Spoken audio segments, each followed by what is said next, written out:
তো আজকে হচ্ছে নবমী, আর আমি সকাল সকাল স্নান করে চলে এসেছিলাম মণ্ডপে। পুজোর কিছু কাজ ছিল, সেগুলো করে তারপর পুজো দেখছিলাম বসে বসে। কালকে আমাকে অপমান করে আজকে হলো না। আজকে সকাল সকাল আমায় করেছে। কি করেছিস? রোস্ট করে দেবো আমি তোকে। রোস্ট দাও। বুঝলি তো? দিন তারপরে এখানে নবমীর যজ্ঞ শুরু হয়ে গেছিলো, তাই জন্য আমি আবার ওদের সাথে কথা বলতে বলতে যজ্ঞ দেখতে গেছিলাম। আর যজ্ঞটজ্ঞ হয়ে যাওয়ার পরে, এটা হচ্ছে আমাদের ফেমাস বকুলতলা। এখানে আমরা সব মানে ছোট থেকে বড় সবাই এখানে বসেই আড্ডা মারি। ভাইকে ডাকতে এসে দেখি ওরকম হনুমানের মতন গাছে উঠে গেছে। তো আমরা এখন কিছু চুরি করতে বেরিয়েছি, তো দেখা যাক কি চুরি করতে পারি। ওকে নিয়ে এসেছি, ব্যাগ তো আমি না, যাই হোক, হ্যাঁ মানে ওই সব নেওয়ার জন্য আর কি আমি ওকে নিয়ে এসেছি। ব্যাগ মা, আরে তুই নিয়ে যাবি না ওগুলো? তো যাই হোক, তো আপনারা দেখতে থাকুন, সাথে থাকুন।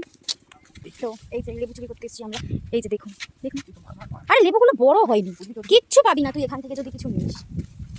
এটা তো কোথা থেকে আসে? ব্লগ তৈরি করতে কাহা সে আ जाते हैं ये लोग।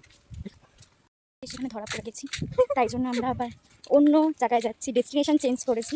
তো চেঞ্জ করে দেখা যাক কোথায় যাওয়া যায়, তো সেটাই আর কি। মানে ভুলবশত ধরা পড়ে গেছি। আমরা এখানেই সেই কম্পাস দিয়ে গাজর চুরি করেছিলাম। সেই কম্পাস কাজ না। হ্যাঁ রে, এখান দিয়ে গিয়ে সে ওইখানে হয়েছিল। হ্যাঁ, কিন্তু এটা লাগাই দিয়েছে, ছিল না। আমাদের জন্যই লাগিয়ে দিল নাকি? হতেই পারে, বলা যায় না। এই দেখো। তারপর বিকেলে যেহেতু সবার বাড়ি বাড়ি ভোগ বিতরণ করা হবে, তাই জন্য এখানে খাবারগুলো প্যাক করে নেওয়া হচ্ছিল। সব প্যাক ট্যাক করে নিয়ে আমরা এই ভ্যান নিয়ে বেরিয়ে পড়েছিলাম বিকেলবেলা সবার বাড়িতে বাড়িতে ভোগ দেওয়ার জন্য। সেই অ্যাডভেঞ্চারই আলাদাই ছিল, কারণ তখন বৃষ্টি পড়ছিল, মেঘ ডাকছিল। বাঁশবাগানের মধ্যে দিয়ে আমরা এরকম ঝামেলা করতে করতে যাচ্ছিলাম সবার বাড়িতে ভোগ দেওয়ার জন্য। তো তারপর সব কাজকর্ম করার পর এখানে আমি একটু মণ্ডপে এসে বসেছিলাম। তারপরে এই বোনগুলোর সঙ্গে একটু খেলেও নিচ্ছিলাম। তো তারপরের দিন মানে দশমী, আজকে হচ্ছে দশমীর দিন সকালবেলা উঠে স্নান করে মণ্ডপে চলে এসেছিলাম। তারপর এখানে দশমীর পুজো হচ্ছিল।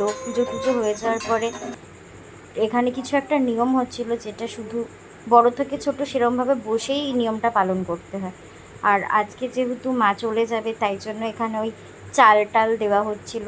কী নিয়ম আমি ঠিক সেটা জানি না, তো যেরকম চাল টাল আঁচলে দিচ্ছিল।